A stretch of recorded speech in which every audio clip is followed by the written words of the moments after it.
Hey everyone, welcome to the worldwide headquarters of DigiJump. I'm Luke Letty, Business Development and Marketing Director here. And this is Glenn Snow. I'm the president of DigiJump and our new entrepreneurial venture. aka Snowball, by the way, for those of you who don't know. Snowball, just give us a little bit of background and history about your athletic training career and history in athletics. Well, I'm an athletic trainer by trade. I just retired my license in December after 51 years doing hands-on in various companies in the athletic training world. I have worked in everything from pro sports down to 7th, 8th grade middle school type of students and all in between. I've had the opportunity to work in a variety of sports medicine businesses, and I've really had a very fun career because it has been one of those things that's never been boring, and I've always had the opportunity to do something a little different. This particular company, the DigiJump company, is actually the fourth in a line of entrepreneurial ventures that I've been involved with really kind of from the start. So I'm excited about this. The first one that I was involved with was physical therapy services. Physical therapy services was a outpatient physical therapy business, and we started out with 18. It was Mr. Dick Hoover in Chicago.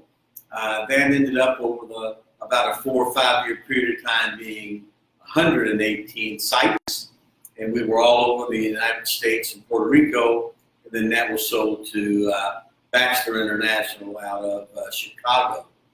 The second venture was kind of the most interesting venture, and that was the Active Ankle. Active Ankle Systems was developed by a young man by the name of Rick Peters, who student taught for me when I taught at Floyd Central. And at that point, we decided we thought there was a business to it, and we were very fortunate to have somebody guide us by the name of Jim Robinson. He was an entrepreneurial industrialist, and we started the company with 5 gentlemen, all throwing a little money in the kitty. And then some 25 years later, we sold that company to Kramer Products. Right after that, I took a little break. It was time to rest a little bit. Well deserved. Yeah, it was a little old, and I helped Rick begin. He had started another ankle brace company called the Ultra Ankle. And I told him I would give him a couple years to do that. And so I worked with him for a while, and then it was time just to rest. And I really was going to retire. And that's when all of a sudden I got drawn back in, and we started the DigiJump company. Okay, so that's a very colorful past, needless to say. You got drawn back in. What got you involved or drawn back into DigiJump, really?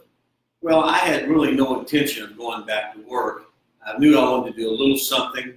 I didn't know if I wanted to do it as a full-time basis, but a gentleman by the name of Vaughn Scott, who was one of the co-founders of DigiJump, he had called me, and I knew of Vaughn. I did not know him well. I knew of him, and we sat down over the course of a couple of months and talked about it, and basically told him, I said, I don't know if this is a project or a business, but we needed to try to figure out whether or not it was workable and doable.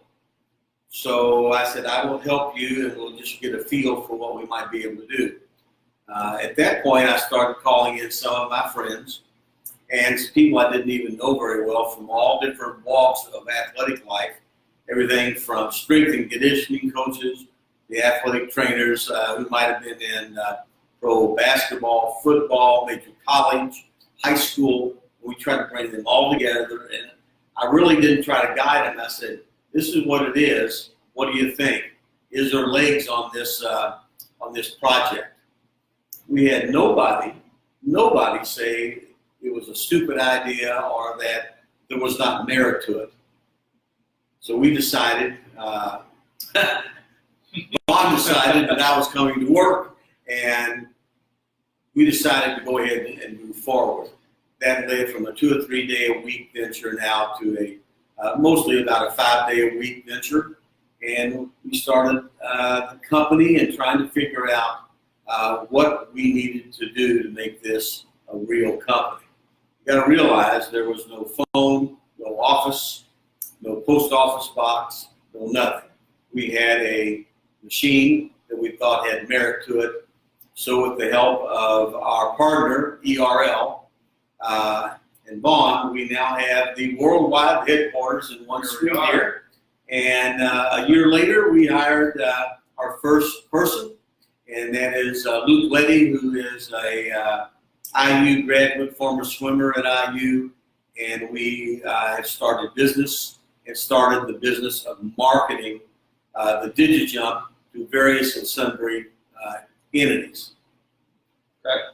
So you worked with a bunch of products in the past. What made the DigiJump so unique that it really caught your eye and honestly brought you out of retirement? Well, I think first of all, it wasn't a service, and it wasn't a small commodity type product, even though the Active Ankle and the Ultra Ankle were patented, unique products. It was a small product, and you had to sell literally thousands of those to get a business going.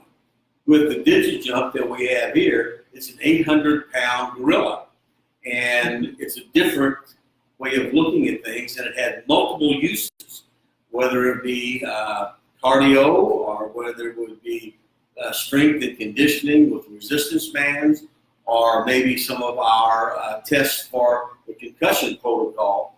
We all have an opportunity to do something a little different with it, and we can custom make it. This was a completely different animal than what I was used to using, and I thought, well, this would be a nice way to end the career, and let's see where this will take us with all this diversified opportunity with this particular piece of machinery. Okay. So what features that DigiJump offers makes you really excited about jumping into a new endeavor? Well, I think this particular piece of machinery can be used with a 7th grade athlete, a 10th grade athlete, a high school athlete. It can be used with college, major college. I think there's a physical therapy component to this. And we know there's a strength and conditioning component. And I like the ability that you have that diversity, that it can fit a lot of different niches and can be used in a lot of different settings. Is it perfect? No. We are constantly upgrading stuff with it. And one example is you will notice on the machine that there were 4 sensors, or 3 sensors. And the 3 sensors were for the bands that we use for strength and conditioning. After people came in and we started using it, we felt like there was a need for a 4th band because of gymnasts at Ball State who were using it, and it wasn't fitting correctly. So the next generation, we've been able to add a different series of sensors. So now we have 4 instead of the 3. So it's a work in progress, but the apps, if you look at your phone and you see all the different apps, that's what our vision of this is. Lots of apps, lots of protocols, a lot of opportunity to use it in a lot of different ways. And that in itself makes it a one-stop shop for a lot of people. And I really feel like there's great merit in that. Okay.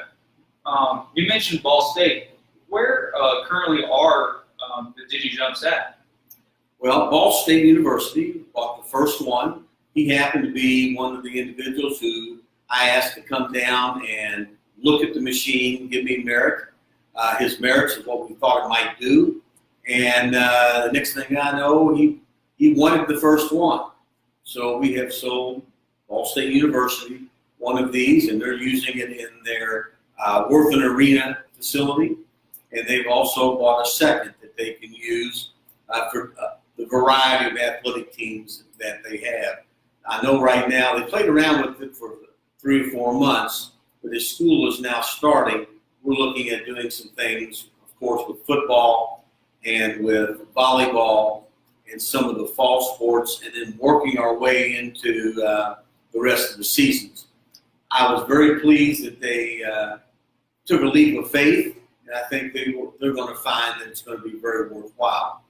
We are in the process right now of reaching out to a variety of other people who have shown interest, and that goes all the way from major colleges to pro baseball right now.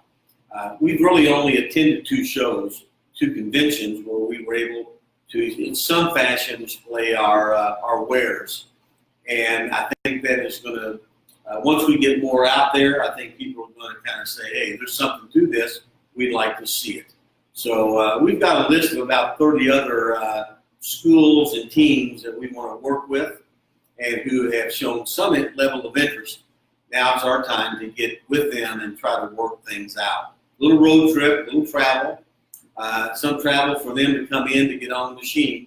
It's pretty tough to cart around a 800-pound plus machine, but I really feel very good about where we're at this junction. Not easy. We'll never say it's going to be easy, but I really think there's some legs to this. Awesome. Awesome. Well, is there anything that you can think that you're really looking forward to in the next couple of months that DigiJump has on the horizon? Well, I think we've got a couple additional smaller shows that we're going to do. One here in the state of Indiana. I'm really interested in getting more feedback from a lot of different entities, a lot of different people. We are going to be visiting a lot of different schools. I enjoy that. I know a lot of them. Some of the challenges there might be that a lot of the guys and gals that I know are retiring, but a lot of the young ones, the new athletic training people, I have got to know, and I'm reaching out to them. And I might be the old Turk, but you know what? I still can talk turkey with them. And I really feel like this can be very helpful. I think the main thing that they need is a unit like this where they can get immediate feedback and they can save the data. And that's one of our biggest attributes that we have, the data collection, and that helps them oversee what they're doing day to day with their athletes. Fantastic. Well, thank you all for tuning in. If you have any questions, please feel free to send them to us right now. I'll be reading them off. If not, this is going to be the end of our first broadcast. Thank you guys so much for tuning in. Thanks a lot. This is going to be the first of several.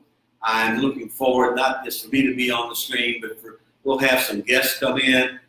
Luke will be on the machine. He'll be discussing different attributes of it. And I think you can get a really good flavor of what we're trying to accomplish. So thanks very much for those who tuned in, and feel free to give us a call. We'd be more than happy to talk to you.